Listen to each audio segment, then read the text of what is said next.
দিনাজপুরের হারানো গৌরব, দিনাজপুরের হারানো ঐতিহ্য ফিরে পাবার জন্য, মুরব্বিয়ানদের প্রতিশ্রুতি রক্ষা করার জন্য, মুরব্বিয়ানদেরকে সম্মান দেখানোর জন্য আমরা ইমদাদুর রহমান মুকুলকে ফ্যাক্টর মনে করি না। আমরা মনে করি দিনাজপুরের প্রত্যেকটি মুরব্বিয়ান এক একজন মুকুল, দিনাজপুরের প্রত্যেকটি যুবক এক একজন মুকুল। তাই আমরা আগামী 21 তারিখ হেলিকপ্টার মার্কায় ভোট দিয়ে এই দিনাজপুরবাসীর মান ইজ্জতকে অক্ষুণ্ণ রাখবো।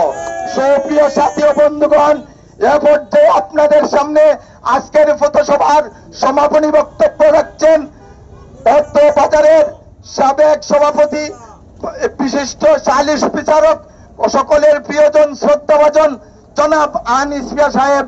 উনাকে উনার সমাপনী বক্তব্য রাখার জন্য আমি সবিনয় অনুরোধ করছি।